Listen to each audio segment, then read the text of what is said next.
Hello, everyone, and welcome to the journey to multifamily millions. I'm your host, founder and CEO of Zona Investments, Tim Little. And on today's show, we are going to be talking about CRE. What is CRE, you ask? It stands for Commercial Real Estate, and it is a term that I have been hearing thrown around quite a lot lately. So if you watch, read, or listen to any mainstream finance news resources, they'll make broad, sweeping statements like the CRE bubble is about to pop or commercial real estate is expected to underperform in the coming years. The problem with this is that CRE is not a monolith. It is not one thing. It is actually many things, and it is a diverse mosaic of asset types, each with its own unique appeals and challenges, pros and cons. So, making any kind of broad statement about commercial real estate has virtually no meaning. So, what type of assets make up this grouping of real estate? That's exactly what we're going to dive into today. Not only that, but we'll discuss some of the pros and cons of each from the real estate investor's perspective. Now, obviously, we cannot do a deep dive on every aspect of commercial real estate. Otherwise, this would be a 5 hour marathon session, and nobody wants that, not even me. So, this will be a very wave top version of what each of these asset types is, just so you have a very basic understanding of what they are and maybe one or two pros and cons from the investor's perspective. All right, let's go ahead and dive in, shall we? So, first on the list, office space. These are typically high rise buildings in urban areas or sprawling office parks in suburban areas. What's great about office space is that they're often leased for extended periods of time, multiple years, offering a stable cash flow, especially when you have blue chip companies as tenants who, are never going to go down and will always be reliable for their rent check. But here's the other side of the coin. Economic downturns, as we've seen, can hit office pretty hard, and the shifts to remote work may bring future demand into question. And I would argue it's not even a may. The shift to remote work, which was expedited greatly by the pandemic, is definitely bringing future demand into question. And I'm sure a lot of huge companies are trying to figure out their next move right now because they have one of two choices. They can say, hey, let's play hardball. All employees are coming back to the office 5 days a week. No, no questions about it. Or their second option is to say, you know what? Cat's out of the bag.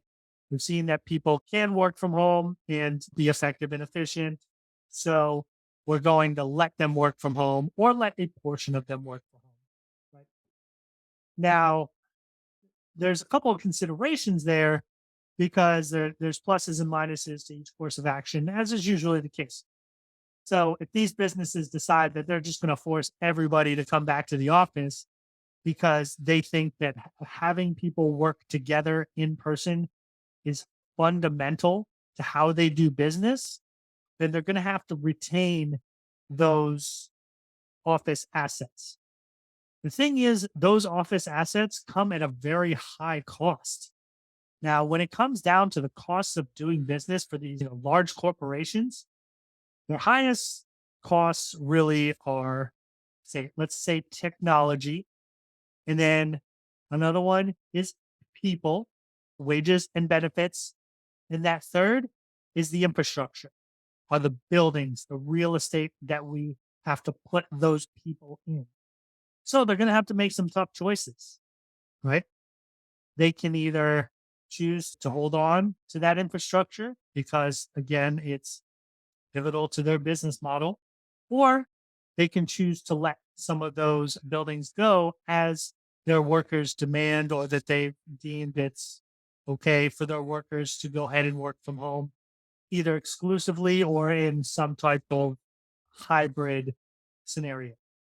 Now, I think office owners can really look at this as, or corporations can look at this as a great opportunity for cost savings because that is such a huge part of their expenditure. If they're able to save tens of millions of dollars by not having this office building, then go ahead and take those savings and then reinvest it somewhere else into the company. Now, what does that mean for office as an investment class? The more companies that choose to take that route means there's going to be lower demand for those office buildings. So I think inevitably there's going to be a glut of office buildings, buildings left empty. And then what they're going to try to do, companies, is they're going to try to maximize a smaller amount of space. So instead of having three buildings, they'll scope down to one building. Even if they have some type of remote work scenario where people are coming in a couple of days a week, what they can do is just because you have 300 employees, if they're only coming in 3 days a week, that doesn't mean you have 300 desks.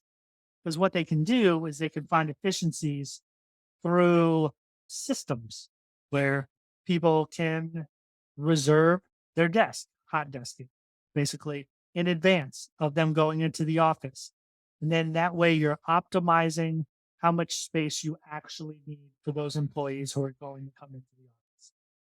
So, from an investment perspective, would I be rolling into office right now? Not necessarily. There are too many unanswered questions. It's definitely a shifting environment, and I don't know where it's going to end up. So that's not something that I'm comfortable investing. If that's something that you want to get into, definitely do your due diligence. There are always opportunities in every asset class, but this one is a little shakier right now than some of the others. All right. Next up, we have retail properties. So these range from small local stores to massive shopping centers, each serving different purposes in the retail ecosystem. Their charm, retail properties often have long term leases as well. And the prevalence of triple net leases means you, the property owner, aren't on the hook for operating expenses. And that can be a really attractive prospect for someone who wants to get into real estate. They can buy something like I don't know, let's say a Chipotle. And so they own the land. Chipotle leases that property from them for maybe 10 years. And not only do they not have to do any of the maintenance and just collect that nice rent check, because that triple net lease means that tenant, that Chipotle owner, is responsible for any of the maintenance on that property. So it's great for the landowner because they don't have to do hardly anything. Very minor upkeep type things that they'll have to address, but all the day to day maintenance is the responsibility of that tenant. Not only that, but in a lot of these contracts, it's already written in that there will be specific rent hikes from year to year. So, say, I don't know, 5% rent hike every year for the next 10 years. That's amazing if you can get those kind of hikes locked in advance and you have a really great tenant who you know isn't going anywhere. Now, that's where the tenant themselves is really the key thing here. You don't want some kind of no name brand who's going to be taking your triple net lease because it just lacks the reliability of, say, like a Chick fil A or something like that coming in there. But you have to remember that retail real estate can be sensitive to the ebbs and flows of the economy, right? As people have less money in their pocket, maybe they're not going to Chipotle as much. And so that reduces the income. And so maybe you won't be able to raise rates next time, or maybe they're not even able to stay afloat and they go out of business. That's the worst case scenario for you as the owner, because now you have an empty lot. And while these leases do last a long time, sometimes they can also take a little while to get put in place. So something to consider. Plus, there's the growing popularity of e-commerce with more people buying stuff online, which has been the trend for a while now. And maybe that reduces the reliance on retailers. So as you're looking at tenants, maybe retail isn't the best option because they can just go on Amazon and order whatever they need. Just something to think about if you're considering retail as an investment. All right. Then we have the industrial sector. Now, this in and of itself varies greatly too. This can be anything from a modest local warehouse to colossal distribution centers to, and these are all the properties that keep goods moving. And it's not just the warehouses, the places where stuff is kept, but it's also the places where the things are being made, the industrial. So we have to think about with the boom in e-commerce, demand for warehouse and distribution centers has skyrocketed. We had all these issues with supply chains through COVID. Most of those are working themselves out now. But at the same time, there's still a ton of delivery of goods that needs to take place. And there's always pushing those goods as close to the customer as they can possibly get. So you'll find these types of warehouses in all different kinds of areas, but mostly in outer suburban and rural areas because they really just require huge amounts of space, especially if you're talking about these ginormous facilities like in Amazon, where they have 1 million square foot facilities, just these giant boxes. They need a whole lot of space for that, and you just don't find that in the cities. So that's why it's going to be in those exterior areas. There may be some concern with resale ability when it comes to some of these secondary and tertiary markets, but as long as you can find someone who's using those facilities for the same purpose, then you probably shouldn't have a problem. The other great thing about this asset is they typically require less maintenance than other asset types. And again, you're talking about giant warehouses, big boxes, and you're just responsible for these facilities. So you may have HVAC and stuff like that, but there's not a whole lot else that can go wrong in these facilities. So that keeps your maintenance concerns and costs low. All right. And like any asset class, they too can be vulnerable to economic downturns. And then something you may not have thought about is trade policy shifts, right? So if trade policy changes and all of a sudden there's going to be increased costs on widgets, then that widget factory may go out of business as a result. Not something that I would stay up night worrying about, but certainly a consideration. So there are just a few pros and cons for the warehouse space.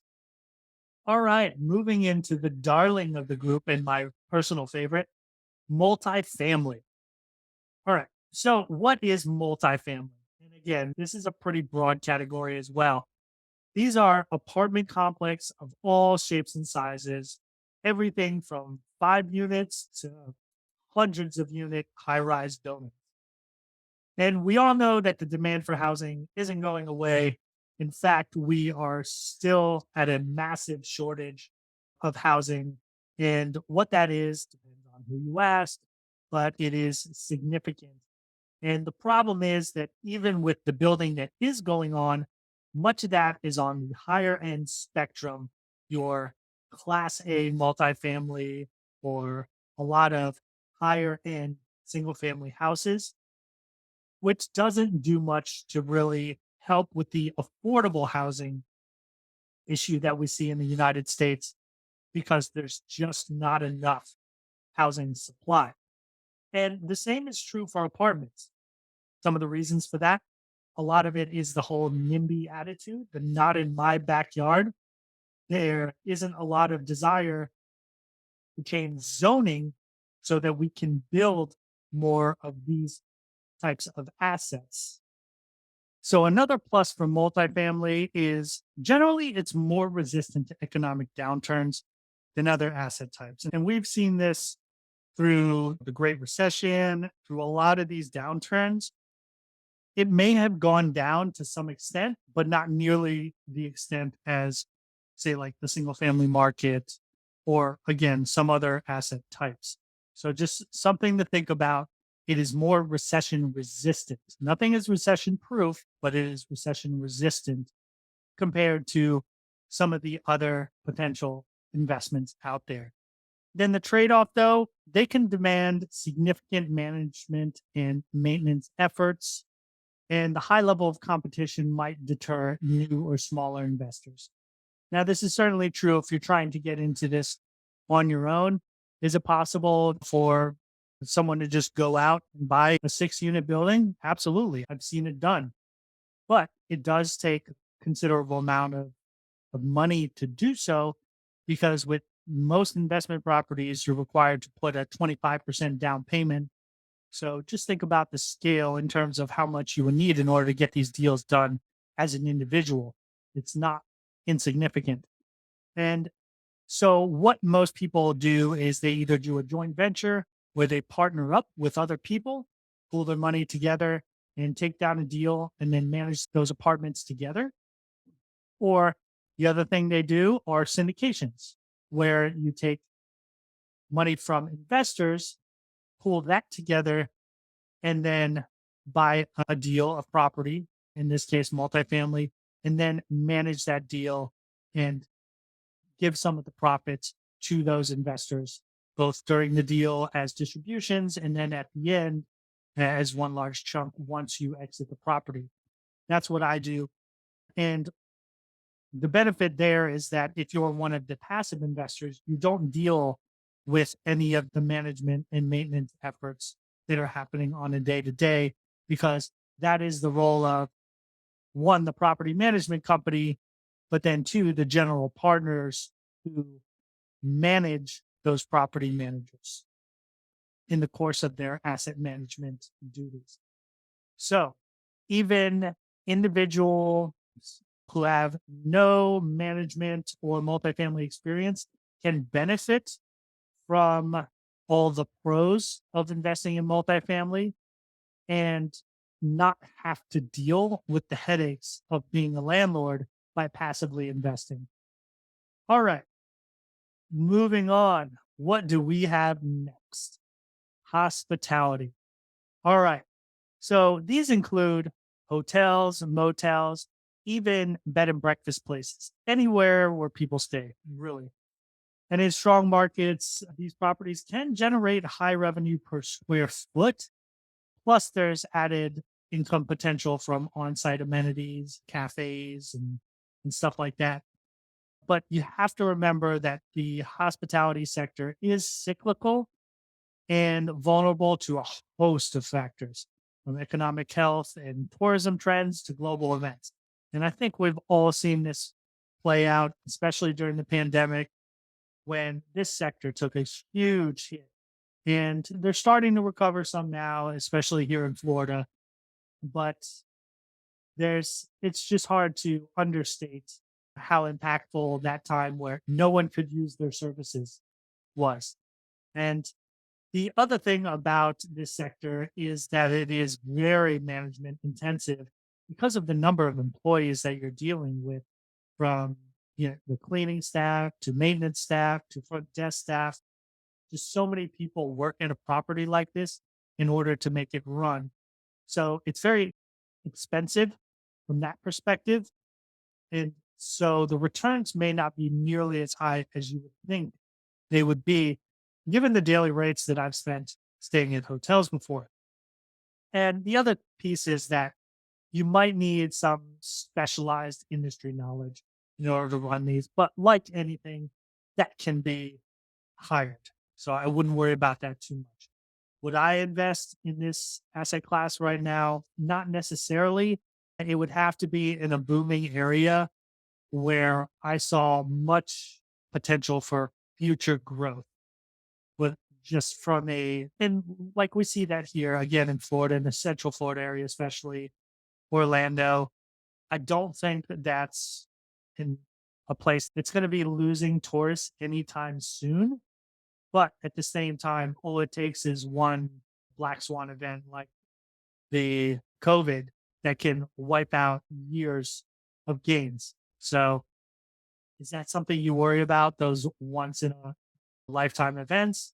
I don't know. You have to think about that for yourself.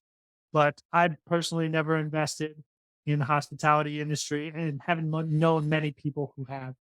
Definitely make sure that you're vetting whoever the sponsor is for any type of deal like that and know what you're getting into. All right, next in line is assisted living facilities. These properties offer a safe environment and care for seniors who need assistance with daily activities. With an aging population, the demand is growing and offers potential for stable cash flows. But the downside, they require significant operational oversight and are heavily regulated.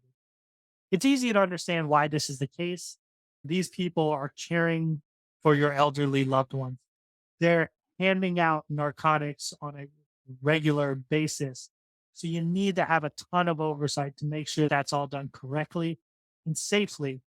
Now, do you want to deal with all that oversight or do you want to be invested in something that has that kind of liability associated with it? That's for you to answer. There's certainly a level of risk there, especially in our overly litigious society where people might sue based on something that happens to their elderly relatives.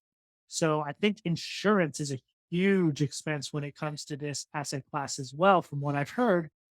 Just make sure that the person who's handling these type of deals really knows what they're doing and has a track record of having maybe gone full cycle on one or two of these assisted living facilities or health assets because there are some great potential there for payoff, but also a lot that could go wrong.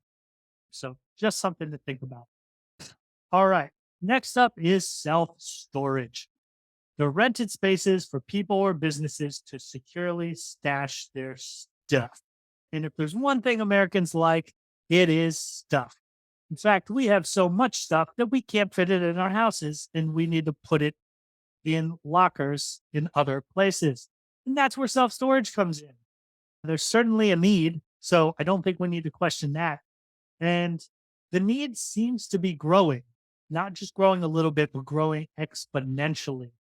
Despite the fact that so many more storage units are coming online, the demand has actually continued to increase and outpace that demand, which is really impressive.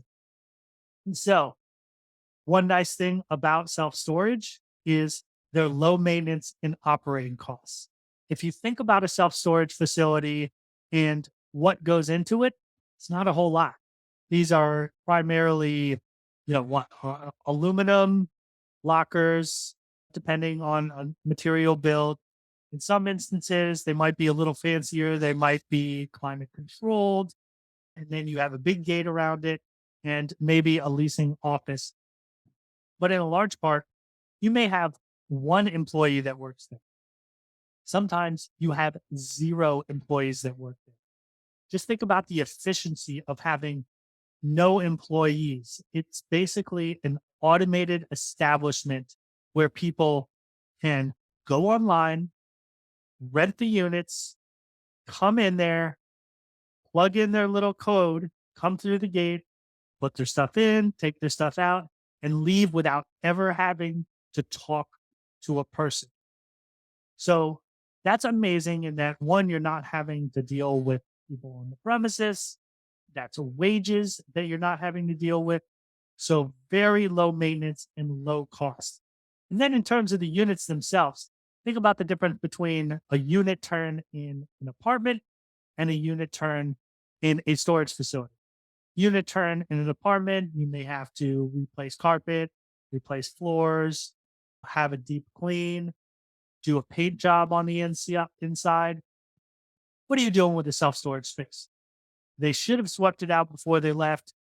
Sure, maybe you have someone do a quick sweep just to make sure it's completely clean, but you have a concrete floor, you have metal walls, there is nothing else you have to do.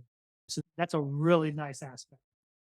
The other thing is the the default rate, for lack of a better word, that the people that that get foreclosed on for rental spaces is actually really low.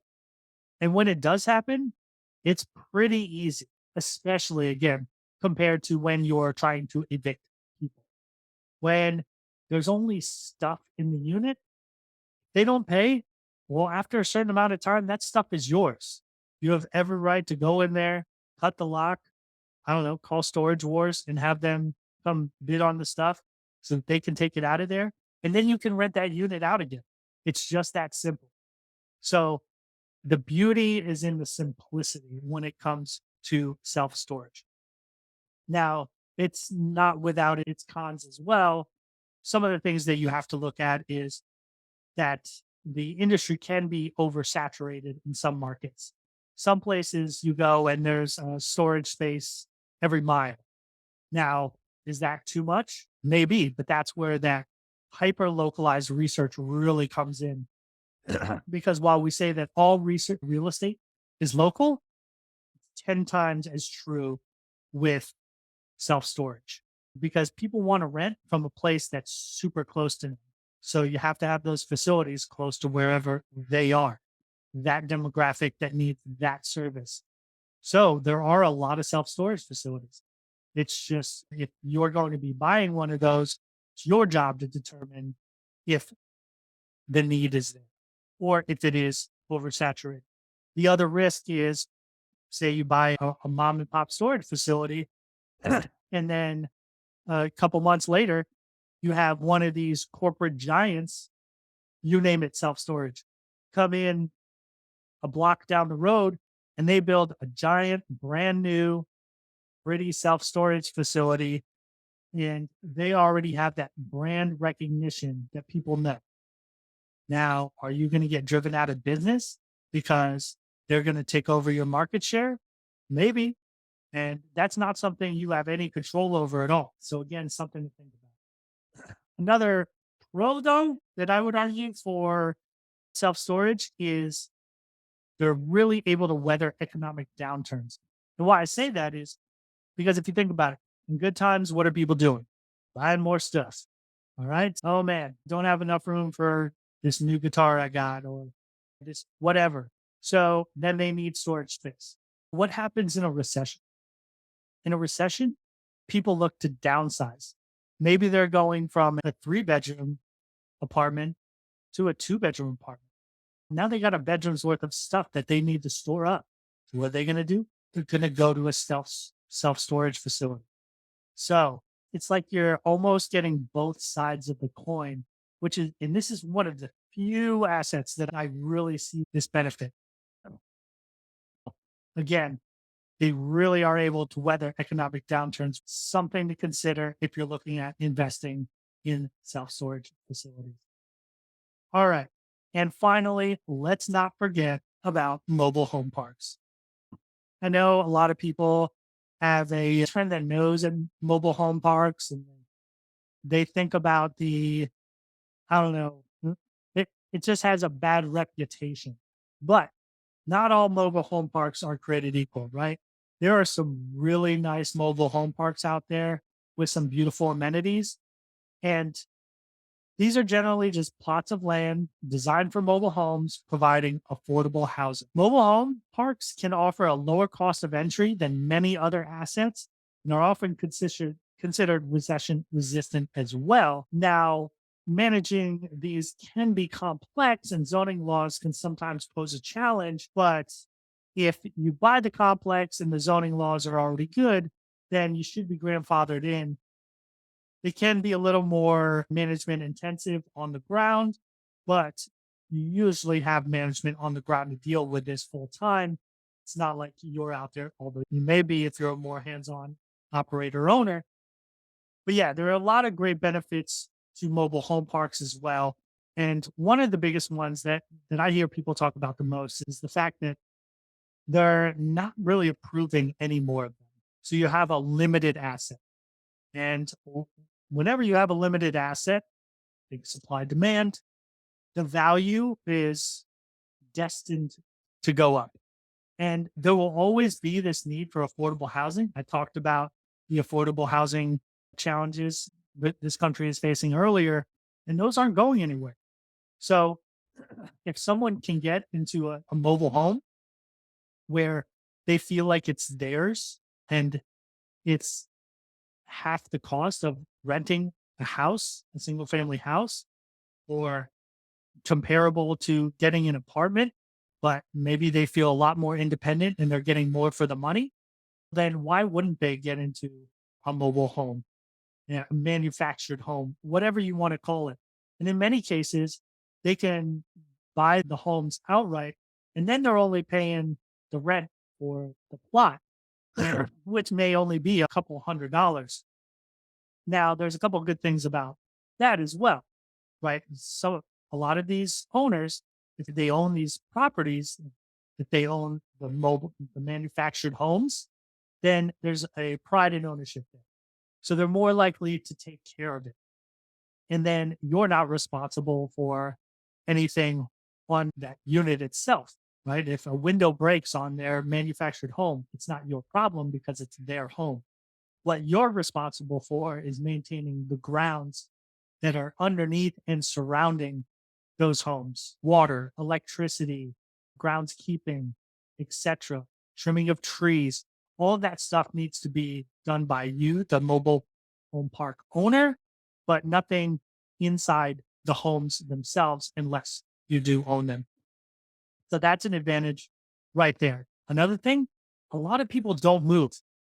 This isn't like apartments where they may only be in there for 1 or 2 years. A lot of these folks stay in these homes for 5 or more years. So that's really nice having that steady rental income, and not having to worry about turns and finding new tenants, etc. These people are staying for the long term. So another plus to think about when looking at the mobile home park or manufactured home park segment. Definitely one to consider. So there you have it, right? Commercial real estate, or CRE. It's a colorful kaleidoscope of assets, each with its unique offerings and obstacles, pros and cons. I hope this breakdown has helped make you a little more informed on just the variety of assets that are within commercial real estate, and then maybe some of the considerations if you were looking at investing in some of these assets. Unfortunately, like I said, we can't do a deep dive on all of them in one show. But if there's any one asset class that you'd like to hear a deep dive on, so I can go more into detail on some of this, please let me know. Just leave me a message, and I'll definitely be happy to do a show on that. If you found this video helpful, don't forget to give it a thumbs up, subscribe to our channel, hit that notification bell, and until next time, happy investing.